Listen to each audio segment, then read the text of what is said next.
Hello everyone, I am Saidek and welcome back to my channel Saidek. In today's video to compare the Realme X1 Max versus iQOO 3 device.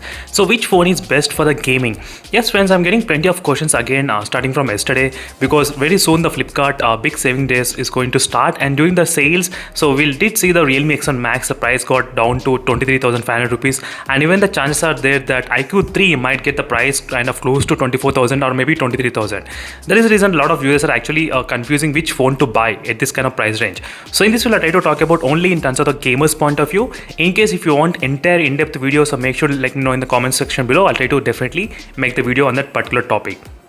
So first let's discuss, so which phone is the best for the gaming. So in terms of the performance, so this is what the gamers they know need. So if you're trying to buy the phone right now in the 2021, you should be able to use for the next at least 2 to 3 years or 4 years with that kind of performance. So which processor is the best? The Realme X1 Max has got the Dimensity 1200 and the iQOO 3 has got the Snapdragon 865 processor. So in terms of my experience, what I did find out is that both phones are kind of close to each other only in terms of the performance, but the Snapdragon 865 resulted in terms of the very good stable performance. That is what I did mean. So I'll try to show you a couple of benchmarks which I did using the CPU throttling test. And one more thing, these benchmarks are not that close to the realistic usage. There's another thing you should know as well, but just as a round figure, I'm trying to just show you the CPU throttling test results, what we got in these both phones, so that might give you the clear idea what is happening as well. Let me open the same kind of CPU throttling in both devices. Let me show you exactly what is the scores. So there should be all the screenshot. Whenever I try to do the CPU throttling, I'll try to take the screenshot immediately. So one thing is that I did do the CPU throttling test in both phones plenty of times, maybe 5 to 10 times as well, so many times.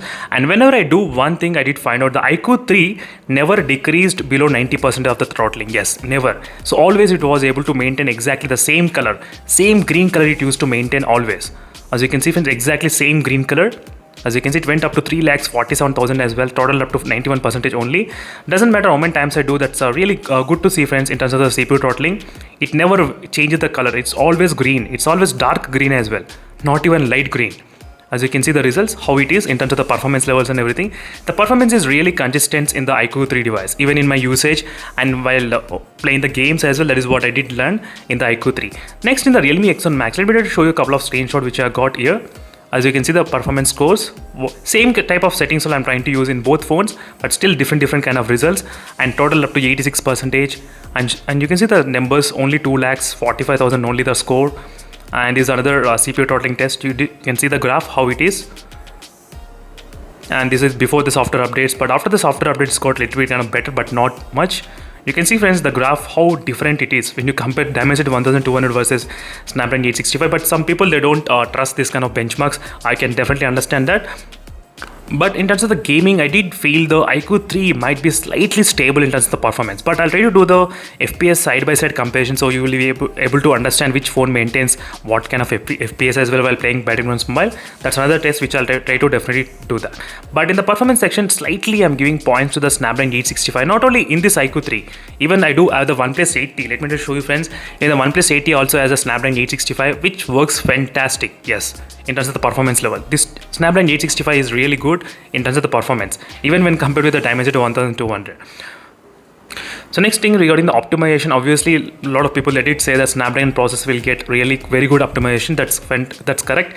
But recently with the PUBG and the Battlegrounds Mobile, only in this one game, the Dimensity 1200 got optimized than before the Snapdragon processor. Yes, the Snapdragon 870 processor did not receive the 90 FPS, but the Realme X1 Max with the Dimensity 1200 received the 90 FPS update in the PUBG and the Battlegrounds Mobile. That is where the optimization is done, only in this one game, not in any other game. That's the one thing you should know that. So this in terms of optimization, definitely the Snapdragon processor is slightly best, but even the Dimensity processors, they will also optimize, but it will take some time, maybe 1 month or 2 months, but they will definitely get optimized, slightly slow. That's the one thing. And next, refresh rate. Absolutely, friends, right now we are getting a lot of games with the 90 FPS and 120 FPS. So just imagine in the 2021 you are buying a phone with a 60 Hz refresh rate, and the next 2 years or 3 years, and you will see all these games will be updating to the 90 FPS and 120 FPS. Who knows? Yes, absolutely. So then you will definitely regret not having the higher refresh rate. You may think right now there is no use of higher refresh rate, why should I care? But absolutely friends, believe me, after maybe 1 year after that, you might get 120 FPS in the PUBG. So at that time, you'll definitely regret. Not only in the PUBG I'm talking about, maybe in the Call of Duty, maybe in the Asphalt, maybe in the other games, they'll definitely evolve because of the high refresh rate display nowadays. Every mid-range segment they are trying to launch with high refresh rate. So there's one thing you should always remember, friends, when you're trying to plan for the buying for the 2 to 3 years, always look for the refresh rate. Definitely trust me, you will definitely regret later on. If you are a gamer, you will absolutely regret. So that's the one area which I cannot advise the people to buy the iQOO 3 device. That's a one area, refresh rate, absolutely. That's the one thing. And touch sampling rate 180 Hz and 360 Hz in this phone, that's another thing, but refresh rate matters a lot. Try to understand, friends, why I'm trying to stress more on the refresh rate. So in this segment, the Realme X1 Max is a clear winner. So which has a future-proof option, 120 Hz and 360 Hz touch sampling rate. But my unit, I was unable to get the 360 Hz anyway. That's another topic, but still. So in the performance and optimization, iQOO 3, but in the refresh rate and touch sampling rate, Realme X1 Max 100%. So next is the features like the 4D vibrations and the pressure sensitive buttons. So obviously the iQOO 3 has got the pressure sensitive buttons, which will be definitely helpful. Not only that, you do have really good strong haptic feedback in this phone. Yes, absolutely friends, it has got really great haptic feedback. So you can actually experience the haptic feedback just by using normal applications. For example, use the clock and go to the try to set any kind of alarm clock. You will get really good haptic feedbacks when you're trying to set. This is the easiest way to check the vibrations in your phone. Same like the Realme X1 Max as well. You can do that by going to the alarm. You can try to set that, but it doesn't work in the Realme X1 Max. So you need to go to the keyboard and type the keyboard, and you can use this kind of method to check the haptic feedback. But haptic feedback in the Realme X1 Max is not that great. Yes, even when compared with the previous phone X7 Pro and X2 Pro, this Max doesn't have much haptic feedback. I mean stronger haptic feedback. It has got, but not that strong. I'll try to do the separate comparison regarding the haptics.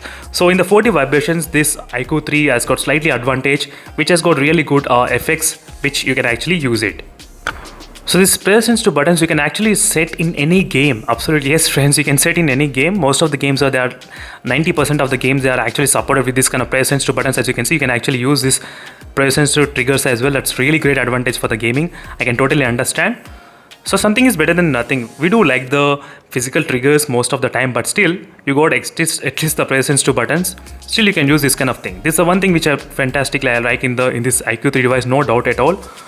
It's really great to have. And not only that, you do get the haptic feedback. When you press, you will feel the haptic feedback. That's really good response we are having in this phone. And even though we do have the 4D vibrations in this Realme X1 Max, still the 4D vibrations are not working in the Realme X1 Max. I'm not sure when they're going to fix that kind of issue, but still the 4D vibrations are not working in the Realme X1 Max at this moment of I am making this video. So next regarding the build quality, obviously build quality. So for the gamers, why I'm saying about the build quality, because most of the time you'll definitely hold the mobile phone and you'll try to play. So for the long time playing, you might feel really uncomfortable to use this kind of heavy phone, which is really heavy friends. Trust me, I think close to 216 grams or 220 grams. Let me try to check I forgot about the weight exactly, what is the iQOO 3 weight has got. Let's check what is the weight. I think 216 grams. So 216 grams versus just 178 grams. As you can see friends, a lot of difference is there. Close to 45 grams of difference. I think 47 grams of difference is there between both phones. That's a lot of difference. So you may not feel in the end, but if you try to play for long time durations, obviously you'll feel the pain while using the iQOO 3 device. Next, battery backup, both should be kind of same in terms of battery backup, not much major, maybe 20 to 30 minutes extra difference you might get. So in this point, both are kind of equal. So now let's get all the things concluded friends. The Realme X1 Max advantage of build quality and higher refresh rate and touch sampling rate. That's a advantage, build quality and the higher refresh rate. That's a really great in the Realme X1 Max.